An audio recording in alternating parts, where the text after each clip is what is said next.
to the DolphinsTalk.com podcast, the most listened to daily Miami Dolphins podcast on the internet. Miami's got the Dolphins, the greatest of all. Come on, Dolphins fans. Time to fins up. We're in the air, we're on the ground, we're always in control. And when you say Miami, you're talking Super Bowl. Cause we're the Miami Dolphins, Miami Dolphins, Miami Dolphins number one. Miami Dolphins, Miami Dolphins, Miami Dolphins number one.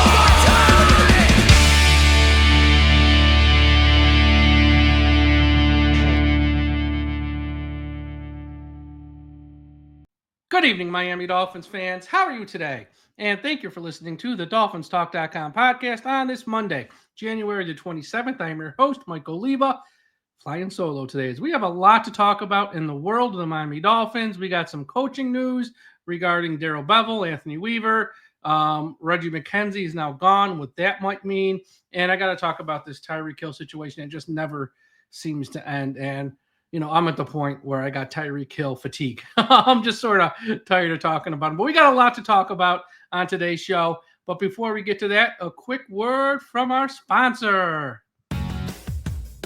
The DolphinsTalk.com podcast network is sponsored by Caneswear.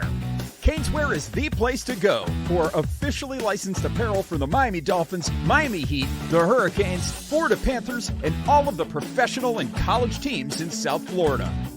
Looking for the latest jersey, a birthday gift, or the newest hat to hit the market of your favorite South Florida team? Check out Caneswear for their overwhelming selection of sports apparel. Located at 2655 South University Drive, Davie, Florida, Caneswear has it all. Not in South Florida? No worries. Visit Caneswear.com to shop their inventory from the comfort of your home, and they'll ship it to you. International fans, too. Caneswear.com is the spot that Miami fans shop. That's Caneswear.com. Caneswear.com. All right, let's get into some of the news of the day. Adam Schefter was on the Pat McAfee show and had a few tidbits about some Miami Dolphins assistant coaches. He said Anthony Weaver's second interview with the Saints went really well and was impressive. The Saints really haven't given a time frame on when they plan to announce a hire. We'll see. Now, if they have eyes on someone who's on the staff of the Kansas City Chiefs or the Philadelphia Eagles, this might go for a bit. I know Joe Brady, the offensive coordinator for the Bills, pulled out and said he wasn't interested and he's going to stay with the Bills. So we'll see if we get an announcement here this week on what the Saints are doing. I know last week some of the interviews got moved around because of weather, and the people like Weaver, Mike McCarthy, Mike Kafka couldn't get down to New Orleans and stuff, so they had to move stuff around. So we'll see what we hear from the Saints. The other thing that I found more interesting was that Adam Schefter said that Miami Dolphins quarterbacks coach Darrell Bevell might be up for a couple offensive coordinator positions. The one with the Raiders. Now, Pete Carroll's with the Raiders, and Darrell Bevell was the offensive coordinator with Pete Carroll in Seattle. But I find this interesting because Pete Carroll fired Darrell Bevell. And it'd be weird for him to go back and work for the guy who fired him. But Adam Schefter said that he might be up for that job. I mean, look, it's the NFL. Time heals all wounds, I guess. But Darrell Bevell might be up for the offensive coordinator job with the Raiders. And Adam Schefter said that Bevell might be up for the offensive coordinator job with the Saints. Now, I would think that would mean if Weaver gets the head coaching job, he might take him with him and take him away from Miami to be the offensive coordinator, because I don't see Mike McCarthy hiring him to be an offensive coordinator. I mean, he could. Mike will call the plays, and same thing here with Mike Kafka, who's an offensive coach, the quarterback's coach for the Giants. I don't know if he would pull Darrell Bevell to be his offensive coordinator, but I think Weaver would. So all depending on who gets the Saints job and what Pete Carroll's going to do with Vegas, the Dolphins may be losing Darrell Bevell, which is also interesting because late last week, Miami hired wide receivers coach Robert Prince, who does have some ties to Darrell Bevell. So if Prince came here, you would think he might have got some assurance. I mean, maybe not. He might have got some assurances from Darrell Bevell that he was going to stay and they wanted to work together. But we'll see what goes on there. But those are two names to keep an eye on if you're a fan of the Dolphins, which you are because you're listening to this. Jonnu Smith was named as going to the Pro Bowl as an alternate. So very happy for him. And I think he's the only Miami Dolphins representative to be at the Pro Bowl this year. So Jonnu Smith, with the Chiefs winning, obviously some of the Chiefs aren't going to go. That opened up a few spots at tight end in particular. Jonnu Smith is going to the Pro Bowl, so congratulations to him. It was announced Sunday that Miami Dolphins senior personnel executive Reggie McKenzie is leaving the Dolphins for a similar position with the Tennessee Titans. And I know some fans have been asking, well, are they going to get compensatory picks? No. The compensatory picks only matter for head coach and GM. And Reggie McKenzie is not going to be a GM. He's moving in a similar senior executive position. It might be the exact same title. If not, it might be, I heard somewhere, senior executive of scouting. So it's very similar, very, very similar. And, there's a few things here. I don't blame Reggie McKenzie for leaving because in Tennessee, they just hired a new general manager. They're putting together a new front office. They're going to get 3, 4, 5 years to fix the Titans and put this together. Well, in Miami, you have a head coach and a general manager most likely on the hot seat, and Reggie McKenzie might be looking to jump off a sinking ship and get me to a place where I don't have to worry about job security, where if I stay in Miami, they have a poor season in 2025, I'm out of work. Let me take this job or I'm going to be safe for a few years. That's number one. Or if that's not the case, it might just be frustration with what the structure in Miami. See, here's the thing, and I saw this from a lot of fans, and it's really unfair. As a fan, you can hate Chris Grier and hate Strong, but not like the job he's done. That doesn't mean everyone who works under him is bad. And that doesn't mean everyone who works under him agrees with what Chris Grier does. Chris Grier has all the power. He's going to make the final call. That doesn't mean the people who work under him agree with those final calls. They might be telling him, don't draft Cam Smith, draft this guy instead. Don't draft Noah Igbenogany, draft this guy instead. But Chris Grier can say, thanks for your input. I'm going to do what I want. And go. So this might be frustration. Fans going, well, Reggie McKenzie just must be like Chris Grier. So who cares if he's gone? Not the case. This might be a case of Reggie being like, look, I'm giving all of this input. I'm giving this advice and it's being ignored and I don't want to be here anymore. And I want to go somewhere where they might respect my opinions. Again, I don't know, but between job stability and maybe possible frustration, I do not blame Reggie McKenzie for leaving. Not in the least. So, this isn't good though, because Reggie McKenzie is a former general manager. He was in the position for many years with the Raiders. And prior to that, he worked with the Packers, where they have a very stable front office and they do a lot of winning. And this is a guy who, knows how the NFL works, has a lot of connections and knows talent as well. And anytime you lose a voice, again, he's not the final voice, but you lose a voice in the room like that, it's never good. So congrats to Reggie McKenzie, but this does hurt the Dolphins any way you slice it. Before I get to the final topic, the Super Bowl matchup I want to talk about real quick. I mean, head into the weekend, this is kind of what I thought with the Chiefs and the Eagles. I think it's the best teams representing each conference, so chalk in a way. I know there's a lot of Chiefs fatigue. Most fans are tired of seeing them win, tired of seeing them in the Super Bowl every year. Trust me, I am too. But they have the best quarterback of all time. And yes, I said all time. And we have to get used to this, because as long as Pat Mahomes is playing and in his prime, this isn't the last time we're going to see the Chiefs in the Super Bowl. We might be here with, Tom Brady won 7 rings. I think Pat Mahomes, there's a chance he's going to win 8, 9, 10. And that's not counting the times he might get there and lose. This Kansas City team is not loaded by any means. It does not have the best talent. You can make a case that from a talent for talent structure, teams like the Ravens, the Bills, even the Eagles, maybe even the Lions, when they're healthy, have more talent 1 through 53. But they don't have Pat Mahomes. And Pat Mahomes is so far and away the best quarterback in this league that he is dragging his team to the Super Bowl again. Okay? He's dragging them there because he is just so stinking good, which is not something you don't know. But time and time again, he just proves it. And in this Super Bowl, Philadelphia, which we'll talk about more as the game gets near, I'm sure. I'm just giving some early thoughts. Philadelphia has the talent to beat them.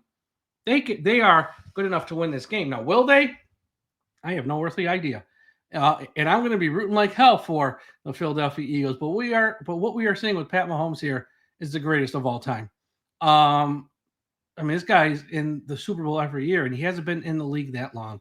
And he makes plays with his legs, pinpoint accuracy, he has a strong arm, doesn't have the greatest bunch of wide receivers. His tight end is kind of getting old right in front of our eyes. It doesn't matter. None of it matters. He finds a way to win. Last year, they didn't have home field. They went to the Bills and won a playoff game. They went to the Ravens and won a playoff game. They did it on the road. They do it at home. They are just so stinking good. And I'll be rooting for the Eagles. But, Kansas City, say what you want about the refs, and the refs are doing a bad job, and they got to get better. And, yes, Kansas City does get a lot of calls. But in a lot of these games, they don't even need the calls. That's the thing. It helps them win. It makes it easier, but a lot of these times now, I don't know about the game yesterday. Maybe if they do give the Bills a first down, they win that game. I don't know. But more times than not, the calls they get are not, are not the reason they win. So I just, when you see greatness, you just got to sort of tip your cap and point it out. And boy, Pat Mahomes, he really is the greatest. I mean, he's going to pass Montana, Brady, all of them. He is that good. I mean, he's almost past them now in the rings. Tom Brady's going to take a little bit, but I mean, if he wins this one, and even if they lose to Philadelphia, just the run that he's on of being there every year is just unbelievable. All right, before I get to the last topic, quickly, shout out to everyone listening at finheaven.com. Everyone go to finheaven.com, largest Miami Dolphins message board on the internet. Also, a shout out to our friends at the I Am a Miami Dolphins fan Facebook page, run by the great and talented Carlos Hernandez. If you're on Facebook, please be sure you are part of the I Am a Miami Dolphins fan Facebook page. And wherever you're listening to this podcast, Apple Podcast, Spotify, YouTube, Podbean, Podchaser, iHeartRadio, Audible, or one of the other hundreds of platforms are on, subscribe. Take a second right now. Hit the subscribe button so you don't miss an episode. We're going to have a ton of shows. The lead up to free agency, we're going to have shows. Once free agency starts, we're going to have shows pretty much every day. Lead up to the draft, we're going to have so much draft coverage this year, you have no idea. I've been working on it with Josh Katzker here from our site, same old Dolphin show, planning already in January for our draft coverages. We're going to blow it out of the water and have it even better than last year's. So be ready for that. And also, if you want more podcasts about Miami Dolphins topics and non-Dolphins topics, patreon.com/DolphinsTalk. It's $3 a month, private message board. We had a happy hour show Friday where all our extra members, or at least those who wanted to, can jump on the show with Josh, Aaron, and myself, ask us questions. We had laughs. We had some fun, talked about stuff regarding the Dolphins, talked about stuff not regarding the Dolphins. We had a happy hour show. We're going to have more of those. And we have exclusive shows about the NFL and the Dolphins and non-football topics. So it's just a lot of fun. And of course, we give away autographs and we give away prizes. So go to patreon.com/DolphinsTalk. $3 a month. It's not that much. Trust me, you will love it. All right, we got to talk about Tyreek Hill because, he goes on some live stream last week playing his video games, talking about the comments he made after the loss to the Jets, about in the game where he quit, took himself out, said he wanted out of Miami, and now he's trying to walk the comments back and this, that, and the other. And I know, like we just said with the Chiefs, there's a lot of Chiefs fatigue out there. People just tired of seeing them, win every game, always in the Super Bowl, win every Super Bowl. There is Chiefs fatigue out there. There's also Tyreek Hill fatigue. And I got Tyreek Hill fatigue. And I think a lot of other fans of the Miami Dolphins do too. In the past 12 months, we're on January 27th, 2025. Go back to January 27th, 2024. Tyreek Hill has been in the headlines, and almost none of it has been for anything on the field. Not one. He didn't do anything in the playoff game versus Kansas City last year, and then you factor in this entire season this year, pretty much outside of one play versus Jacksonville week 1, which when you factor in everything that happened prior to the week 1 Jacksonville game, almost becomes like an afterthought. He is not making headlines for anything on the field. It's all drama, off the field nonsense, and there's just a level of exhaustion when it comes to Tyreek Hill. He can go already. In my eyes, he can go already. I don't care about the cap hit. I don't care about what we get for compensation. I'll worry about the construction of the 2025 Miami Dolphins roster down the road. It's only January. We got a long way till September. I'll worry about the roster and what that looks like at a later date. Because Tyreek Hill, in these comments he said last week when he's playing his little video games, now painting himself as a victim, it kind of makes you want to vomit. I mean, and there's some Dolphins fans who are defending this guy. I don't know why. Like, have a little self-respect and don't be total jock sniffers. And I know there are smart people, reporters, and even smart fans on social media saying what Tyreek said is right. What he's saying is right. And you know what? He is. He's absolutely right. And there are smart people on social media, smart reporters saying it is impossible to replace Tyreek Hill on the field. He's that good. And if they get rid of him, there's nobody you can sign or trade for to replace him. You know what? 100% right. 100% right. Not going to argue that. With that said, he can go because it's just exhausting. So while he was streaming last week, Tyreek said, and I'm going to quote, and there's some swear words here. I didn't say him, Tyreek did. I'm going to read the quote. What you all heard at the end of the season was frustration. I've been winning my whole life, bro. Y'all don't understand. I bust my ass every day. I deserve to feel like that. I deserve to have some kind of opinion. Y'all just want me to say, oh, well, get them next year. Nah, fuck that. We've got to come back. We got to put some pressure on motherfuckers. Y'all got to fix this shit. Come on. And some motherfucking dogs in this bitch. I don't even, it's all blacked out. I compete. I love to compete, bro. And, you know, and there's Dolphins fans defending this guy. Look, if you're a Dolphins fan, I understand your default setting. I'm a Dolphins fan too. Your default setting is to defend any player on your team. But Tyreek Hill's a jackass. This guy's asking for dogs. You got to add some dogs. He quit in the middle of the game. Okay? So if he thinks he's a dog, guess what? Your dog card, your dog label got taken away. Dogs don't quit in the middle of the game. He's talking about busting his ass every day. This is laughable. He was the one in December complaining about not practicing on Wednesdays and how it hurt his play this year. And I quote, this is after the San Francisco game, which they won, by the way. I need those valuable reps with Tua. Those vet rest days are starting to show.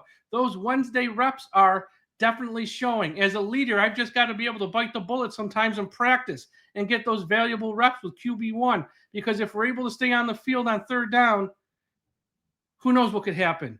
In December alone, Hill missed 3 practices over the past month for either personal reasons or a vet rest day. And from what I was told off the record, it was pretty much every Wednesday all season, but that's a whole nother story, which whatever.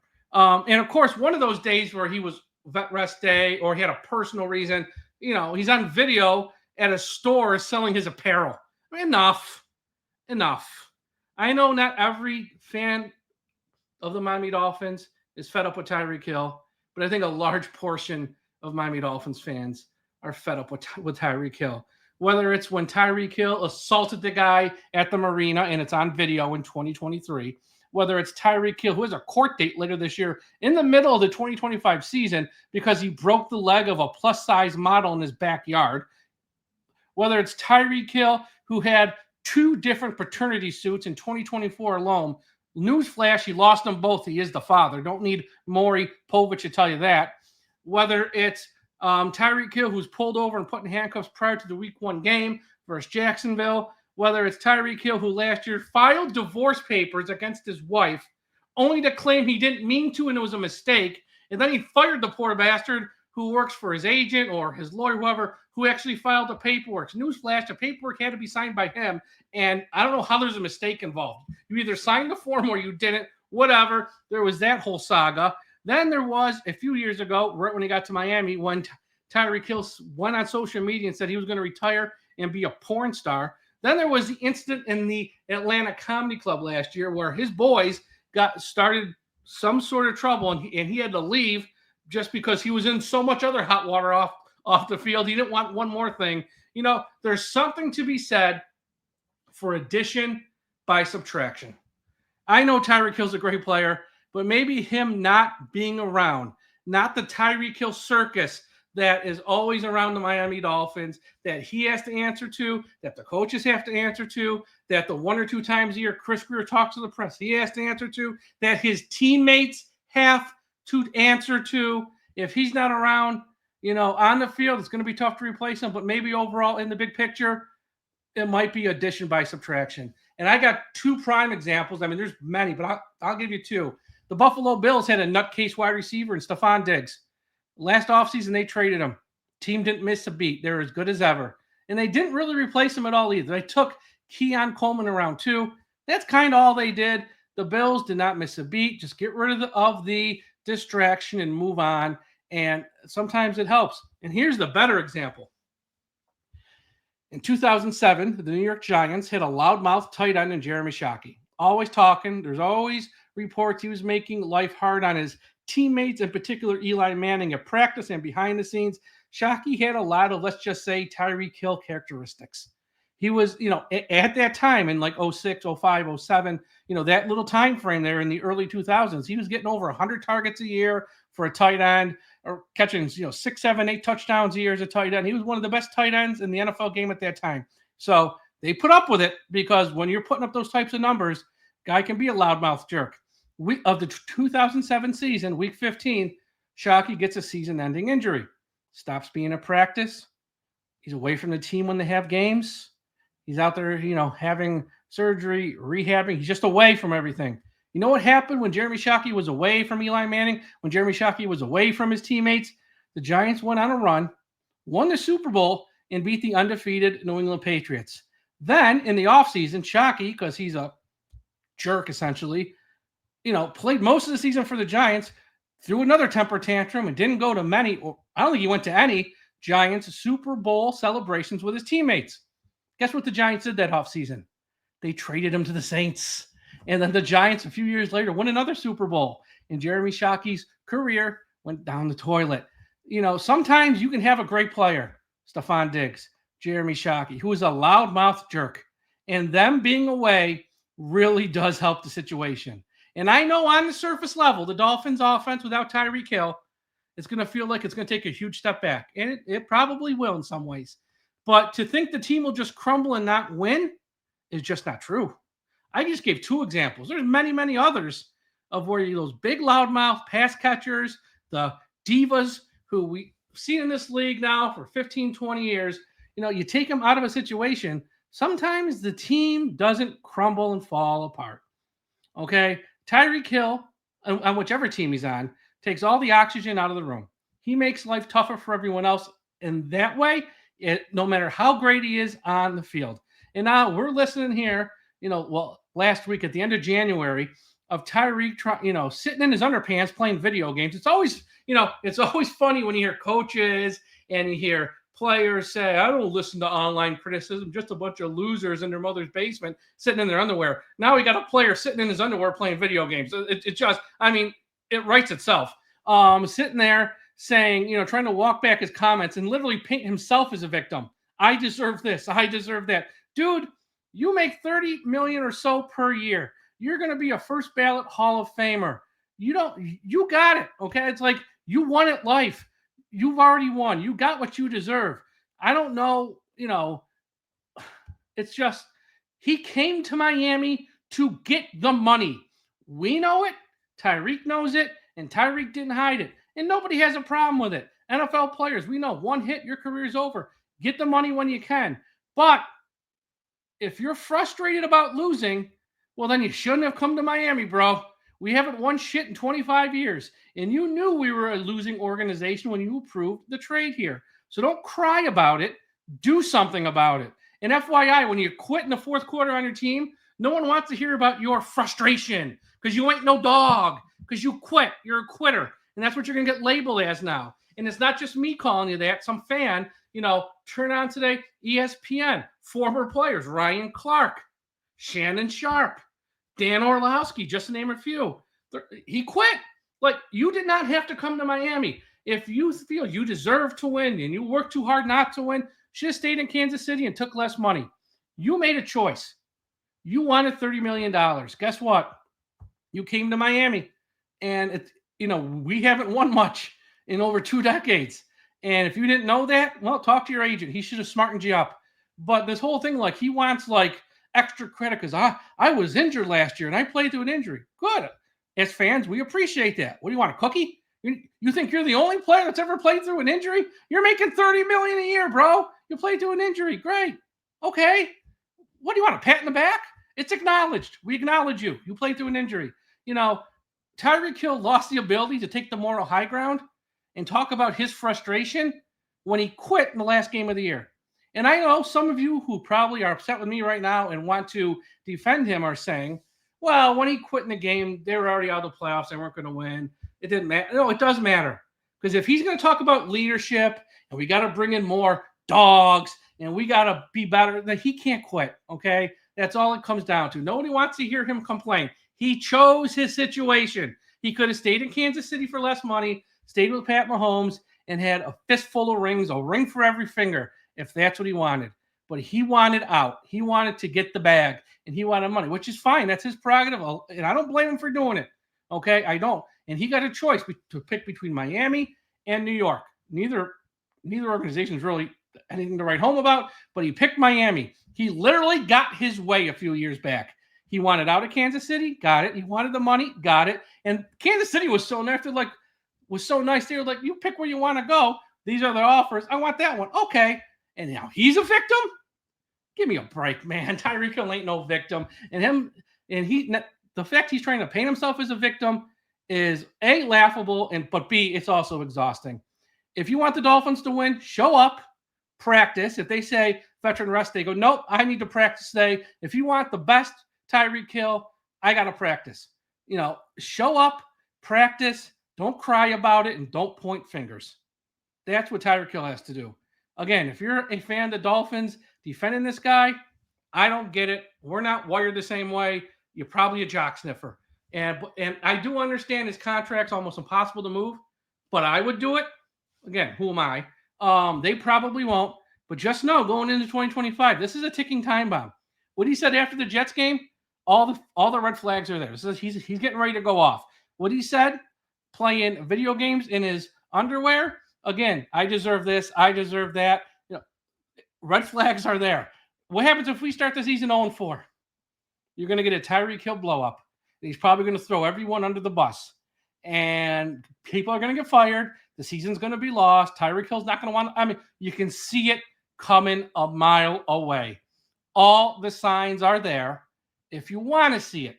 For those who have your head in the sand, just naive, I just like the Dolphins, don't talk about my favorite team and my favorite players in a negative light, and you're just a jock sniffer, well, then you're not seeing it. But it's right there in front of your eyes, folks, if you choose to see it. And I am just so worn down by all this Tyreek Hill talk. Just shut up. You know what? We don't play a game till September. Training camp don't start till August. Just, how about this? Sip your lip. Enjoy your off season. Play your video games. Spend time with your family. Take a vacation or 2 or 3. Just silence. Because the more of this stuff is just, it's really exhausting at this point. And I think a lot of Dolphins fans probably agree with me. Not all, but I think a lot of Dolphins fans are probably seeing it my way at this point. And sometimes it's addition by subtraction. And I think it's time for Miami to start thinking about life after Tyreek. And we might have to sit through for one more season with him. But if this 2025 season goes off the rails, I'll bet $1 it's because Tyreek Hill blew it up some way, shape, or form. All right. That's all for today's show. Thank you, everyone, for listening. We'll have some more shows later this week. Be sure to visit the website, DolphinsTalk.com. Follow us on all social media platforms at Dolphins Talk, whether it's Twitter, Instagram, TikTok, wherever. We're on all of them. And be sure, again, patreon.com/Dolphins Talk. It's only $3. I guarantee it's the best $3 you spend every month. We got college football shows. We got pro wrestling shows. We got music shows. We got television shows. We have a ton of draft content that's going to be Patreon exclusive only, on top of all the free content we're going to have about the draft. We have bonus shows about the Dolphins, bonus shows about the NFL in general, and so much more stuff coming. Plus, we give away autographs. We give away prizes, really cool stuff about the Dolphins. So go to patreon.com/DolphinsTalk. Everyone have a great rest of your day. We'll talk to you again after a while. And folks, don't forget, we must put an end to highway profanity.